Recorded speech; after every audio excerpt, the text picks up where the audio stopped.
Welcome to Lynn Cullen Live. Talk radio without the static. Email your questions and comments to lynncullenshow@gmail.com. And now your host, Lynn Cullen. And a good morning to you all. Good to be here on this Monday, June 10, 2024. Beautiful day.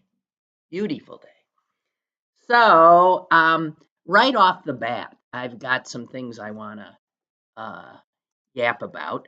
They're unrelated, but they've been central in my head. And so I want to just rid my head of them and move on to our usual fodder. I received an email from one of you last week asking a question that I could not answer.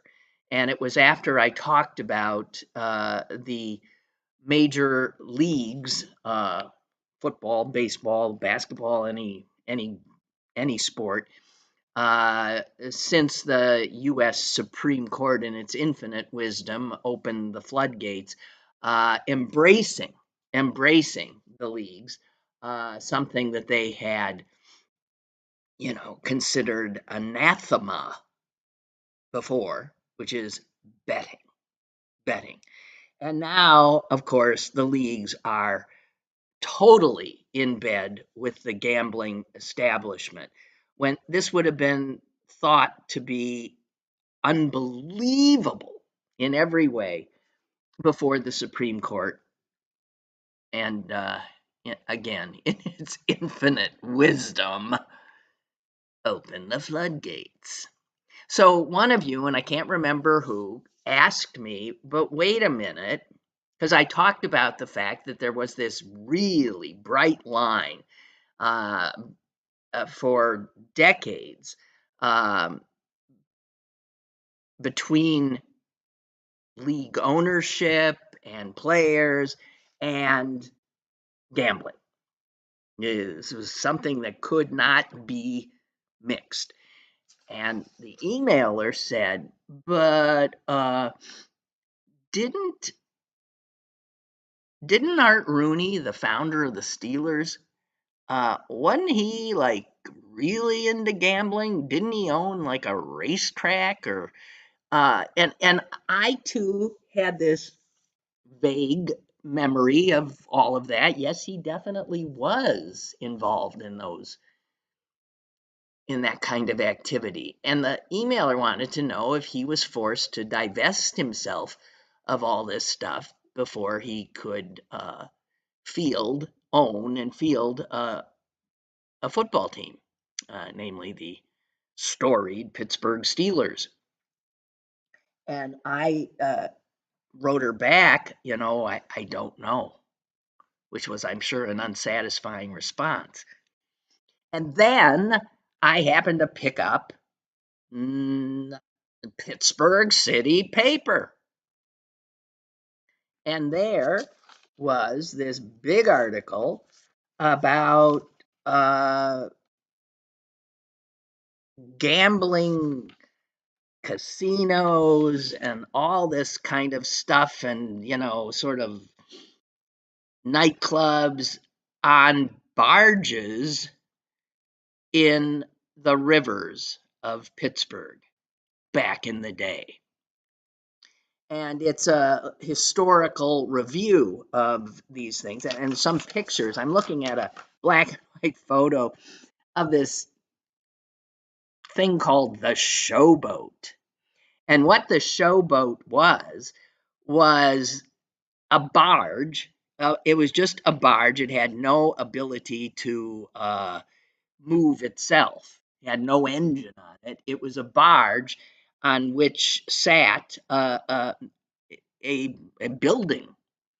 And the building housed a casino and nightclub, and there were all kinds of entertainment activities on board.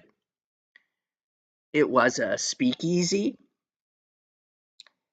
and it would be towed to different spots on the rivers.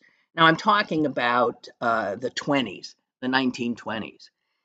Um, and in 29, according to the article, a group of what is termed gambling racketeers took over the this particular scow, and that is when it was named. It was renamed. I'm not sure what the initial name was.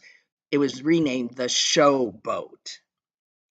Now, the guy who held the lease on the Showboat was a former brothel proprietor and downtown burlesque theater owner name of George Jaffe. But it was long believed that it was really Art Rooney Sr. You know, the old guy with the cigar.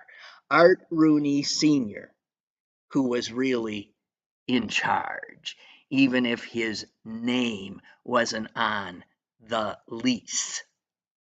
And in fact, when his son, Art Rooney Jr., wrote a biography of his father, and his father obviously had led just you know, a wonderfully colorful life, and the son, Junior, essentially acknowledged that yes, indeed, Dad, Art Senior, owned the Showboat, and the FBI, the feds, the FBI had been keeping tabs on Art Rooney Sr. since the 40s because of his ties to nefarious activities, including gambling. In fact, there was a raid on the Showboat led by the FBI, and it happened that there was a pretty famous journalist in town when that raid took place, and I think this was in 1930 when the raid took place, a guy named Walter Liggett, and he wrote about it and said, "The Showboat, a floating gambling hell moored on the Allegheny River at a street in the very heart of the city, and also operated for nearly 2 years without the police lifting a finger." Yeah, in fact, the FBI, the guys who raided the thing, had to walk by the Pittsburgh police officers who provided security. Art Rooney's Showboat. So, none of this answers the question posed to me because I'm not sure of the timeline, but Art Rooney was like totally into a lot of very not, well, not respectable uh, businesses. And this won't surprise you. The Showboat, managed to continue under one way or the other after the raid. It probably was cleaned up and put out there as something else. It sank eventually under suspicious circumstances in the Mon River in 1943. That all of that bespeaks a kind of smells sort of like criminality without a doubt. So I don't know, and my guess is that people who really do know the story of the Rooney family and its acquisition of wealth with Art Sr., um, who, of course, is the beloved patriarch here in Pittsburgh of the Pittsburgh Steelers. Anyway, it's my guess is it's the kind of thing that Pittsburghers would, happily own because it's a good story, you know. And, who knows the means by which other owners of major league teams acquired their wealth. Yeah, I don't know. So there's something sort of down home, down and dirty about where the Rooney's wealth came from, but something I don't know, since Americans supposedly love outlaws, which is what the second topic that I want to discuss is America's love of outlaws and how Donald Trump is using that to his advantage. So that not only has he taken over a once storied party, the first president from that party was Abraham Lincoln, and now it is owned by Donald J. Trump, which, right there, that trajectory from Abraham Lincoln as your standard bearer to Donald Trump, there cannot be anyone who takes pride in that. There cannot be. But since you have a convicted felon a convicted felon and a known grifter, and he'll be convicted of traitorous activities if and when the people show him the door again in November. You have a party embracing this lawlessness now because, because they are a party of a bunch of crooks. The brain trust of the Trumpian party is mostly under indictment in various states and venues. Some are right now in jail. Some would be in jail if they had not been pardoned by Trump in his last hours as president. So rather than, I'm recalling that picture of him disgustingly sort of embracing the stars and stripes, like hugging it.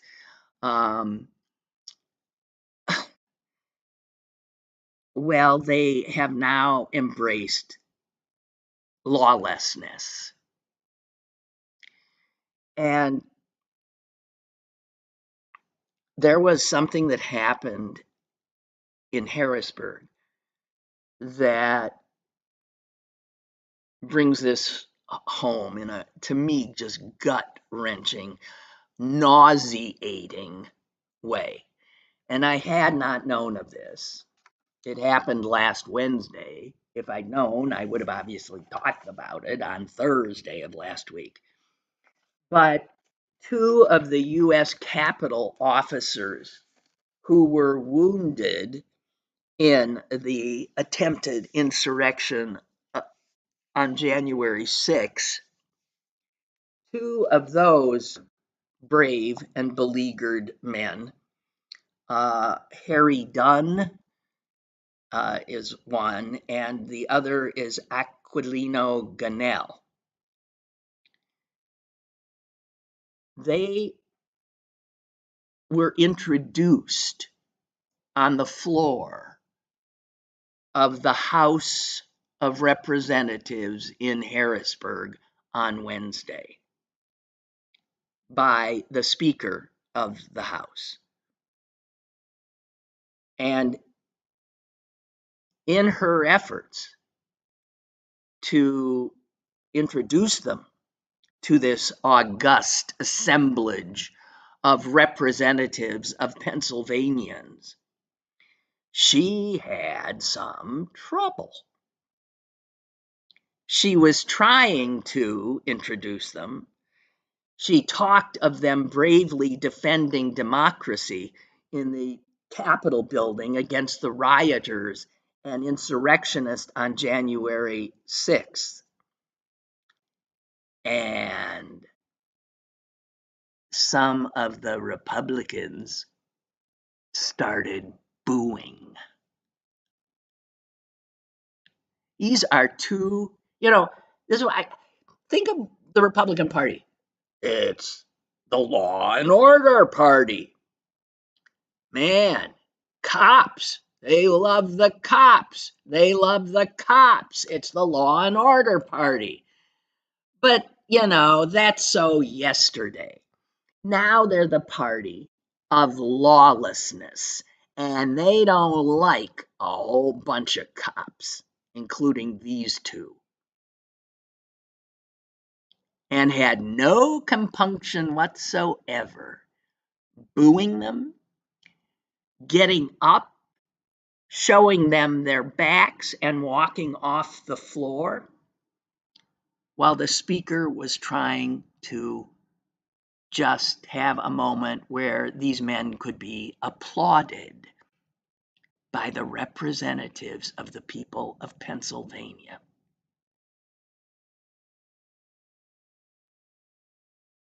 She later called the whole sorry scene despicable, which it is. And how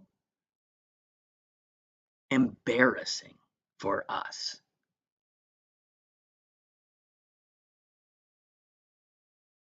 Unbelievable. And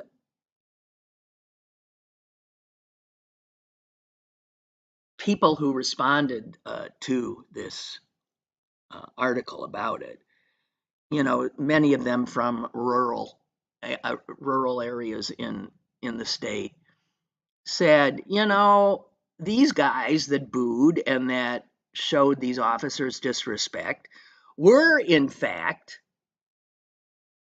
representing, as is their job, representing their constituents who put them in Harrisburg and who also would have booed and shown disrespect to these two men.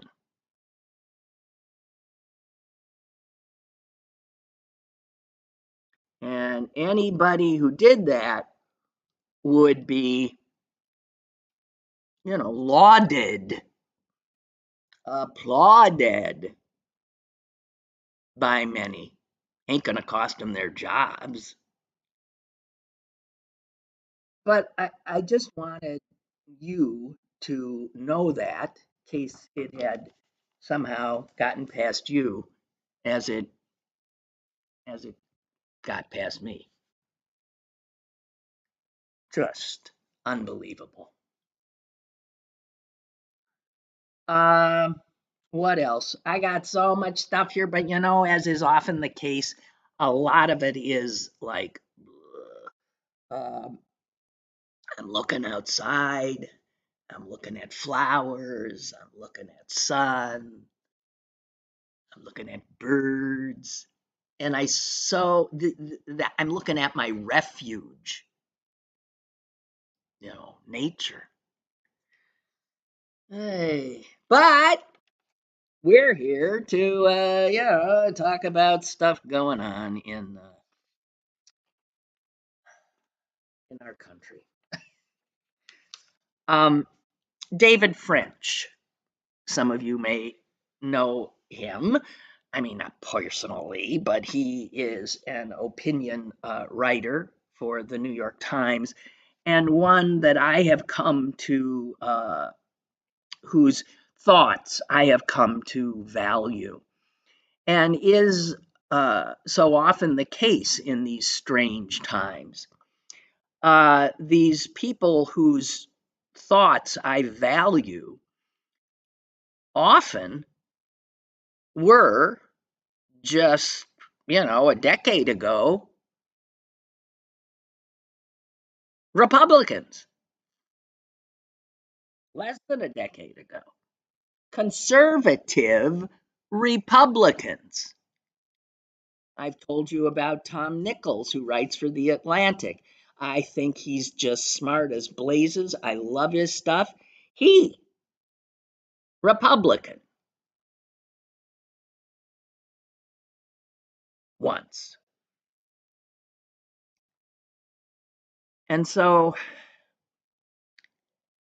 David French wrote a piece that is so heart-wrenching.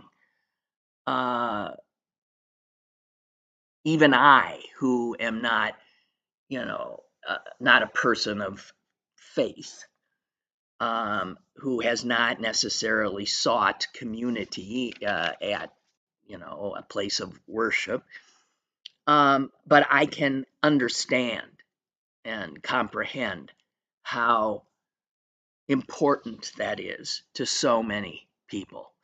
And he grew up in a very conservative Christian household, and he went off to college where he was, not where he found out a lot of other people certainly weren't raised in the same way. I believe he went to Harvard, where he found himself sort of, on the outside in terms of his politics and his faith. But he stuck to them because they were important to him. And he tells a story of what happened to his family. I think there have been inklings about this before, but he really lays it out. When I believe he has a law degree, he even was a senior writer for the right wing National Review. And when Trump came on the scene, he could not, in good conscience, and because he was such a good Christian, because it informed his sense of right and wrong, and the character does matter, there is no way he could support Donald Trump. And oh my, because he was and is a man of principle. The folks who now belong to this totally unhinged and unprincipled party, the Republican Party, man, they turned on him. He talks of how he and his wife were members of a church I believe, in Tennessee, and how that church was so important to them. He was also in the military. He says when he deployed to Iraq in 2007, the church was so supportive of him and his family, and it was like really important to him. It was central. And then when he got back from Iraq in 2010, he and his wife adopted a young girl, a 2-year-old girl from Ethiopia. And then in 2015, Donald Trump comes on the scene. And those two events, the adoption of a black child and Donald Trump, ended up destroying this foundational institution that had so buoyed him and formed him. He tells stories that are just. It was when he started to show in his writing that he thought Donald Trump was a bridge too far. And man, they attacked. They pulled pictures of his daughter from social media. They photoshopped her into gas chambers and lynchings. They found his wife's blog on a religious site, and they filled the comments with gruesome pictures of dead and dying Black people. They received direct threats. They turned to their church for comfort and support. And he says the church as a whole did not respond the way it did when I deployed. Instead, we began encountering racism and hatred up close in this place that had been our shelter.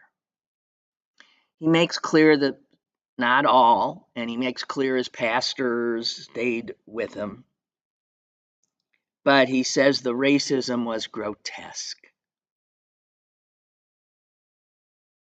One church member asked his wife, "Why couldn't you have adopted from like Norway?" A teacher at the school where their children go asked his son if his sister had been purchased for a loaf of bread. His daughter was told that slavery was good for Black people. Another time she was told that she couldn't come to a friend's house because the friend said, "My dad said Black people are dangerous." A church elder came up to him and said, "Get your wife under control." And another man actually confronted him when he was taking communion.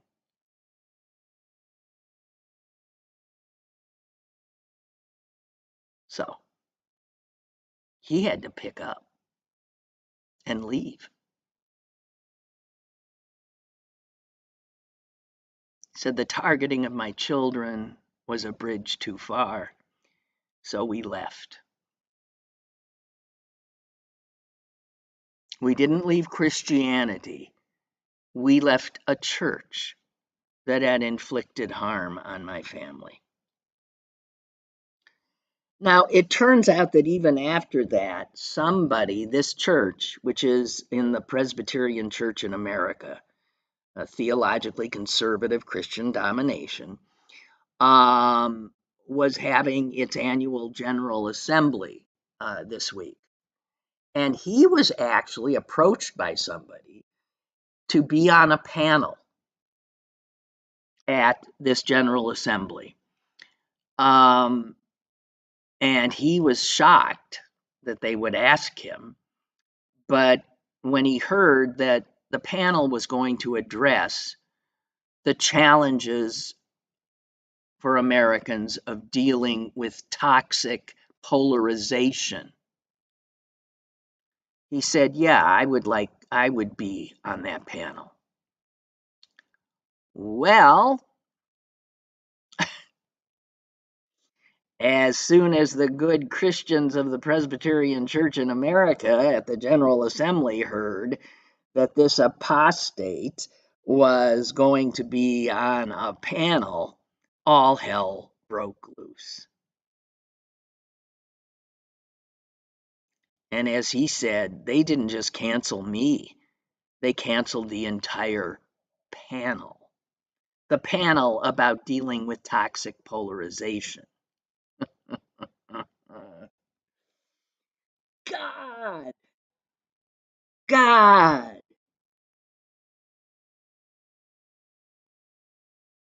That's just one.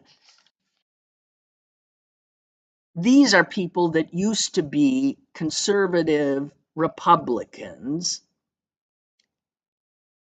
And this, if they don't toe the line, is what happens.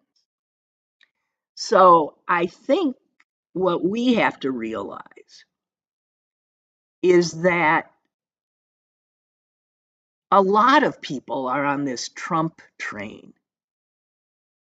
a lot, out of fear. Because the Trump train does not allow for any deviations. They have a thugocracy that comes at you if you err. They come at your children. They come for you. And everybody who lives amongst this environment, in this environment, and amongst these people knows it. And so, why would they not feel fear if they had questions? If in the quiet of their own minds, or the tumult of their own minds, every once in a while entertained a thought that was at odds with what is the prevailing wisdom in this crowd.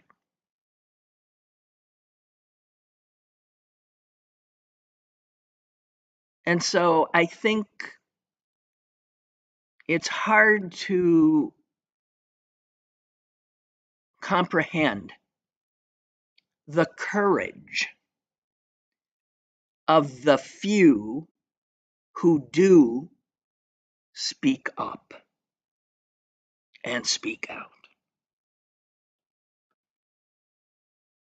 Whether they're people with a ability to communicate, like David French, like Tom Nichols, like Lynn Cheney, people who have the resources and standing or profession in which they can. I mean, half the hosts at MSNBC, Nicole Wallace, and all these others who used to be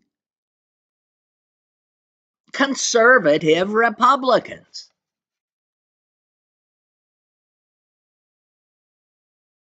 And I think reading this piece by French really hit me in the gut because it personalized just one story, one story of coming up against these people.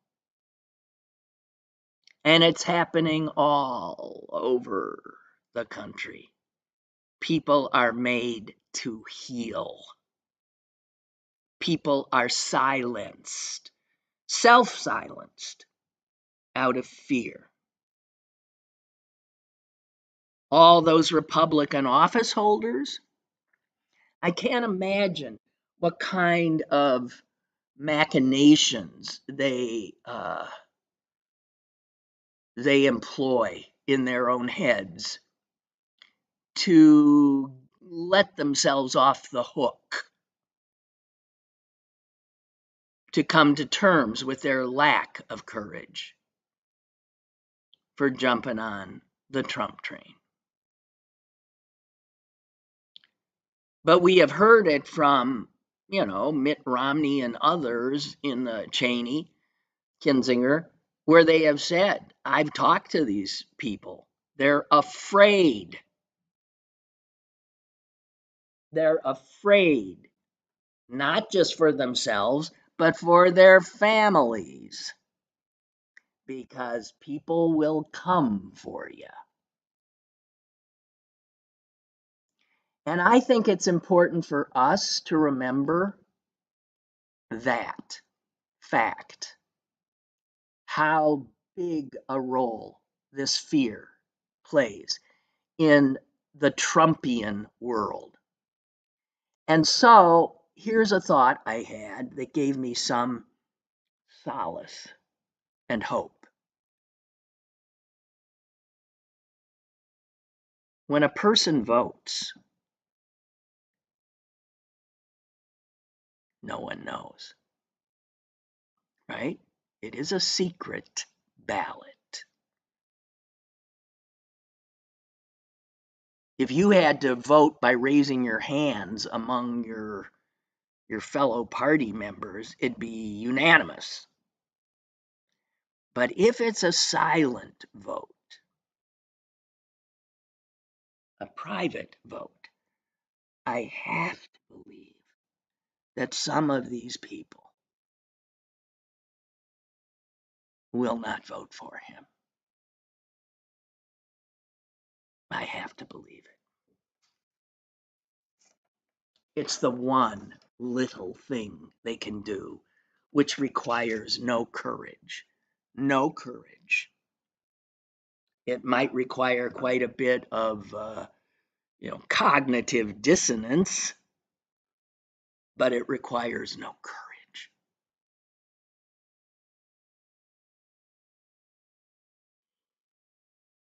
Oh, so, Margaret says, "Hey, I'm gardening right now listening to you, and it's heaven." Yeah, it's good to be out there. I know. It's so good. Oh, guys, sorry. I'm I'm sighing in your ears, aren't I? Forgive me. Um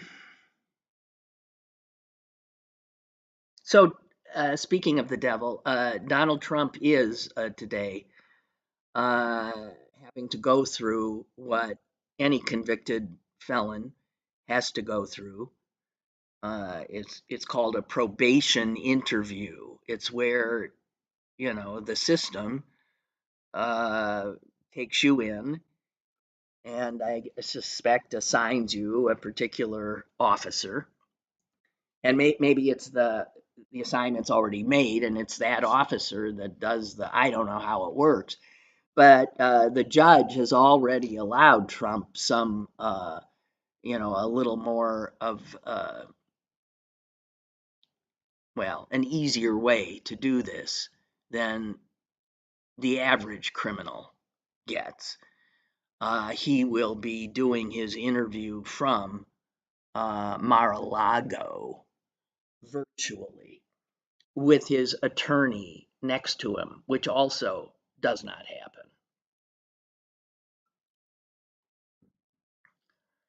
And I suspect, a lot of my understanding of the probation report is it has to be done and then sent to the judge. And it's one of the things that the judge uses to ascertain what the proper sentence will be. Now, I cannot imagine the courage it's going to take this judge to approach this particular felon as he would any other.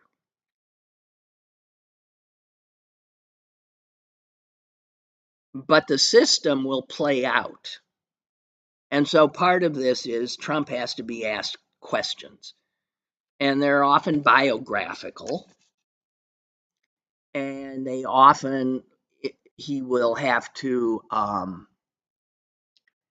relate the nature of his crime. That should be interesting. Because, of course, he will deny the crime. And all of that will go into the report. And the refusal to accept the verdict of the jury and the court anyone who does that, it doesn't play well with the judge. And with the contempt he has shown, I mean, there's no way he should escape some incarceration. And obviously, no way it's going to be in jail. It'll be at Mar-a-Lago, probably. But he'll have to be, I would imagine, detained. And since this is going to be happening 4 days, I guess, before the sentence comes out, 4 days before the Republican convention in Milwaukee, this is just going to be, this will set off the thugocracy like we've never seen. But this party of criminals, the former Law and Order party, and now the Outlaw Party, they will embrace this because it's the really the only move they have. Embrace it. And suggest that it is the result, obviously, of a politicized and corrupted justice system, which is what they intend if they obviously reach the White House again. And speaking of the corruption of the system, did you see the numbers on how much money the grifter in the black robes, Clarence Thomas, has hauled in his tenure? Unbelievable.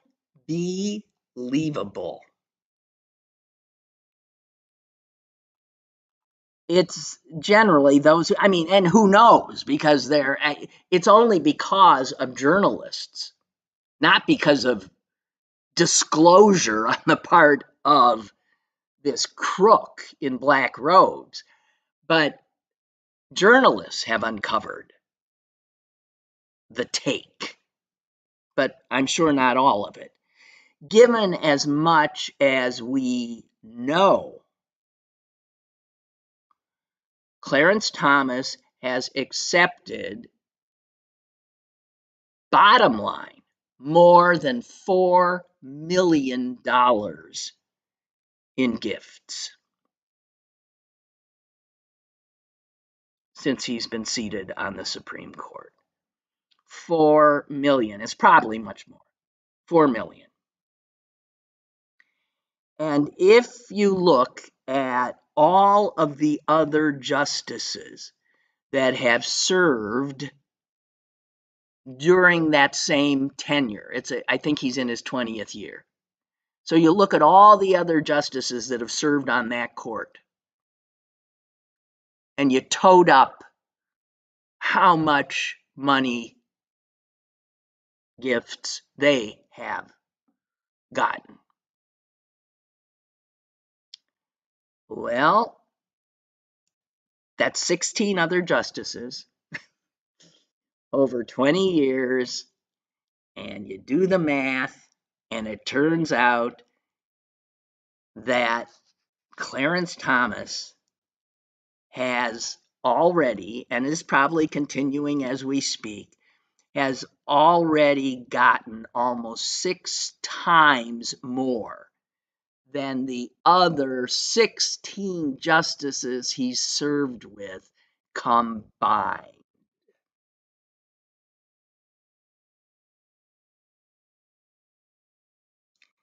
That this man is still on this court is all the evidence one needs to declare the system corrupted.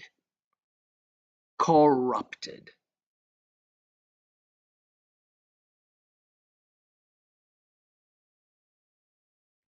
Unbelievable. It's really unbelievable. And knowing it, everybody knows it, and he doesn't. Not. I Incredible. So, guys, just saying.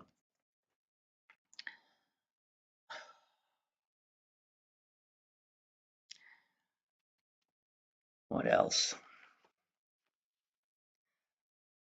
Oh, I have to put this out there because speaking of a corrupted system, this I got from the magazine The Week.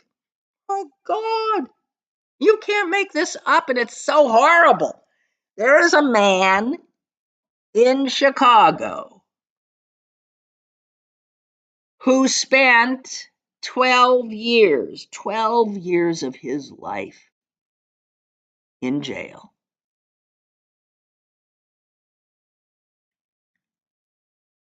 He was sentenced to 76 years for murder.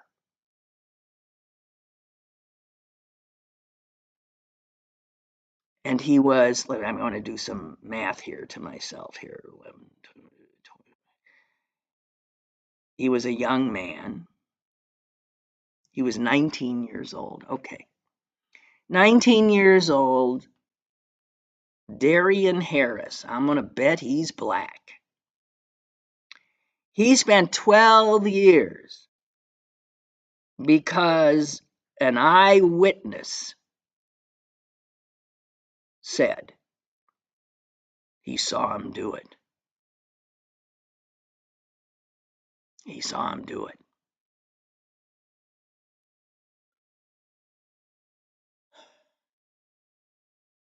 This poor guy is out now.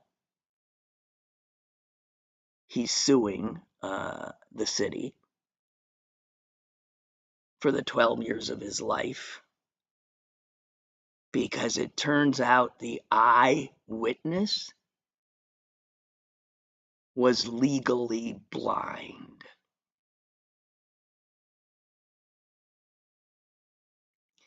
Now, I don't know. Seems to me he should be suing his attorney, assuming he had one. It's probably court appointed. Who the hell knows? But the eyewitness was blind, had severe glaucoma, could barely see, legally blind. But he said, I saw him do it. And this poor kid loses 12 years of his life.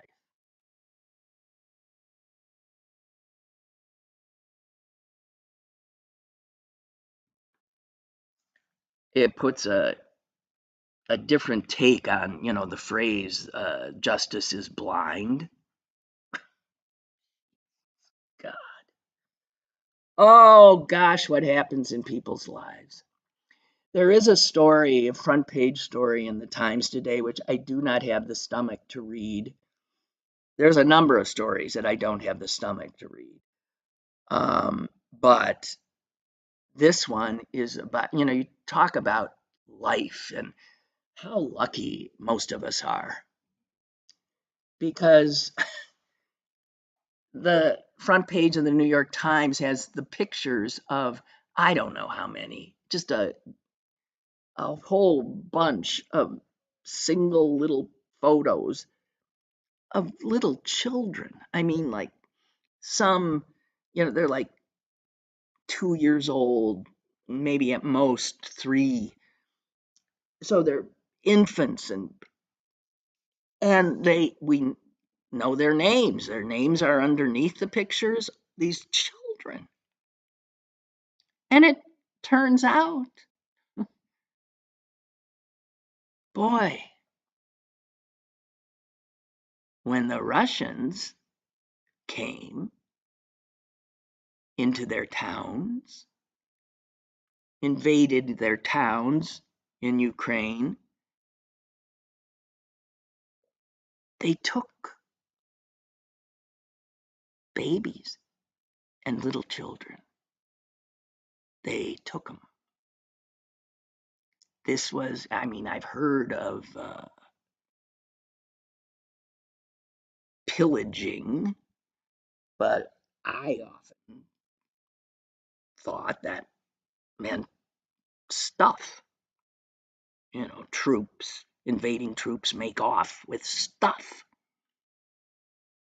The Russians made off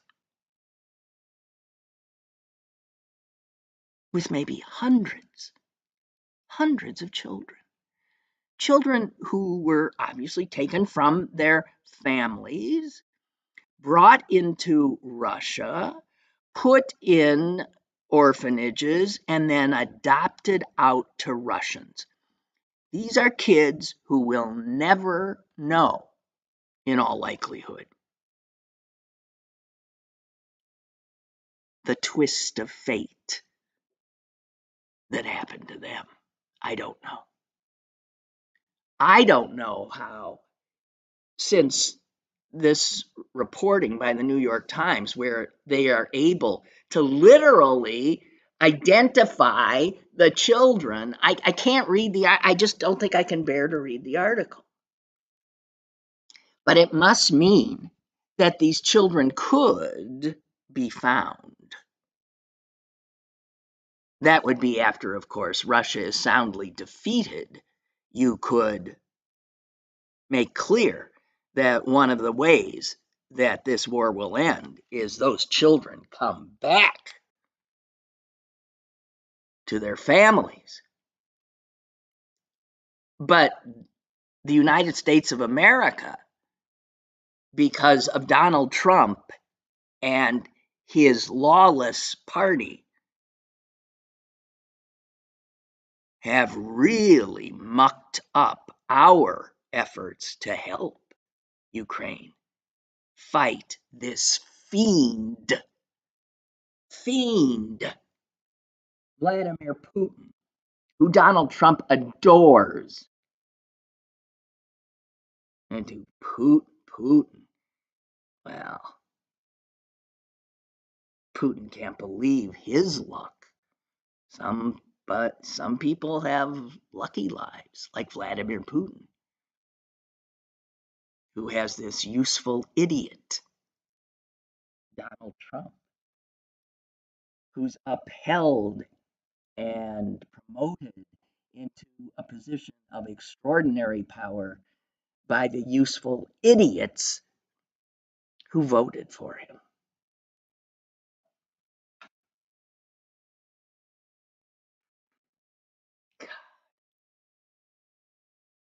Just incredible. Okay, well, I see. I wasn't intending to do that, and now I've not left myself enough time to do the other stuff I wanted to do. Dang it, Colin! Sometimes I screw myself up. This is a problem when you produce your own show. There's no one minding the store half the time. I wanted to talk about. Let me tip my hat to Allegheny County exec Sarah Inamorado, who announced a really wonderful idea program, and it looks like she's marshaled the kinds of forces that will make this not an empty promise.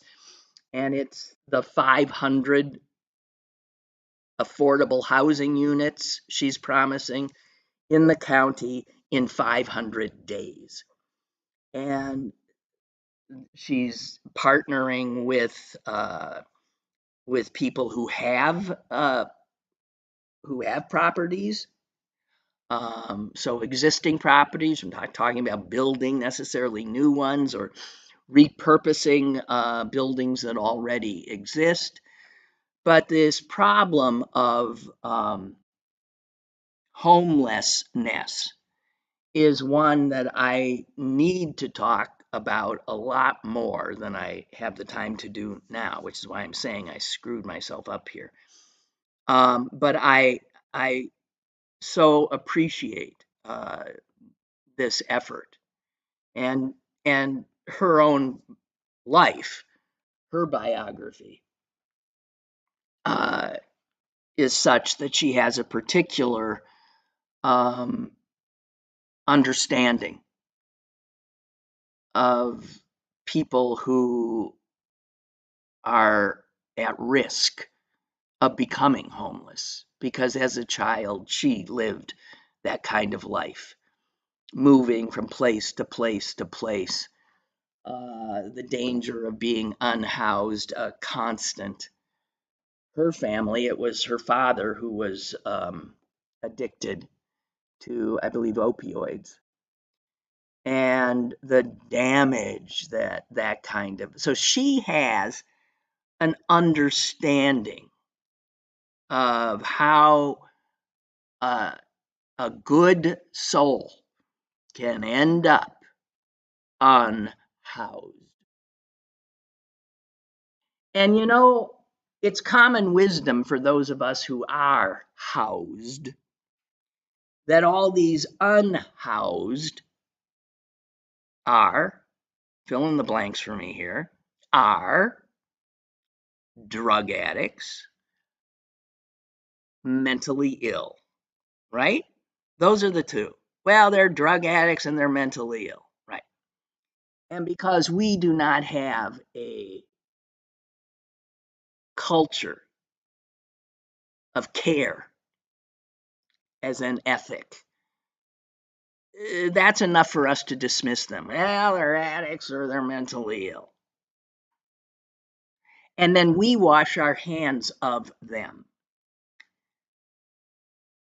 But I came upon this from reading Public Source, that nonprofit, truly nonprofit journalistic organ here that I beg you to, join, publicsource.org. You don't even have to donate. They'll give you their journalism free. But if you're a good soul, you'll give them $1 or $2. Public Source. You can get the information, again, free, publicsource.org. Just sign up. But their article about this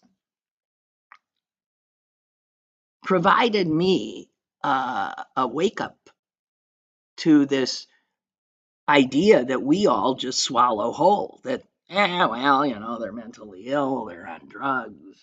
Mm-hmm.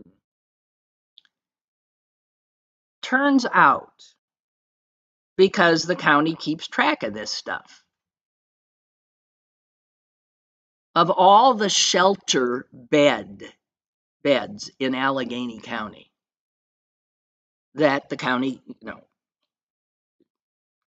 they know who's in those beds, they know their issues, they know what's going on.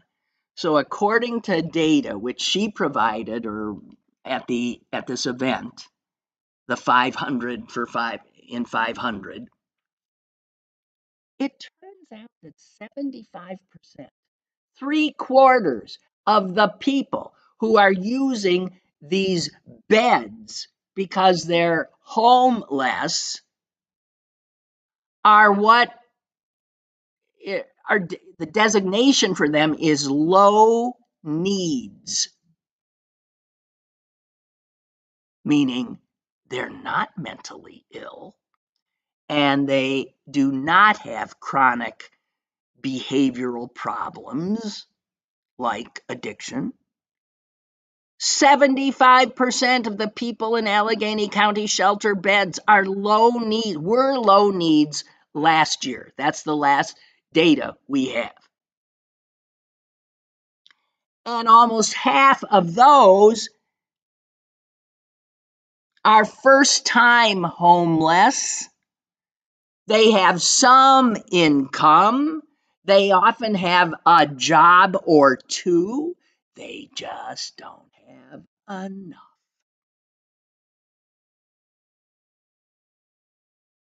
So the rest of us who get to live in our own homes, sleep in our own beds, need to put the word out and stop this myth, which is totally taken as reality, that people in these shelters, most of them, are first-time homeless. They're not chronically homeless. They are not suffering from severe mental health issues. They are not suffering from addiction. They just can't afford housing. And that brings this back to us, because that's outrageous. And I think affordable housing should be the biggest. I don't care. This beats climate change for me right now. This beats the border. I think if Democrats want to get back to where they've been in the past, affordable housing, and it's a huge issue. People work their butts off and they can't afford a roof over their heads. And then when they end up in a shelter, they're vilified by well-meaning folk like me with the assumption that they're just lost causes.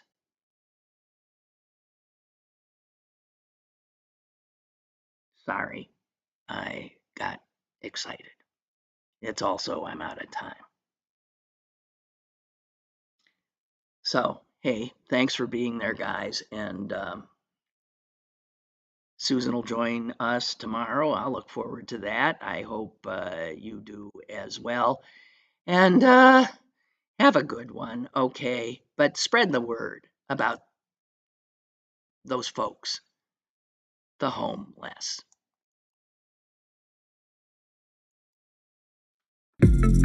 Lynn Cullen Live, Monday through Thursday from 10 a.m. to 11 a.m. and archived at pghcitypaper.com. The opinions expressed on Lynn Cullen Live are those of the host and do not necessarily reflect the viewpoints of Pittsburgh City Paper or its advertisers.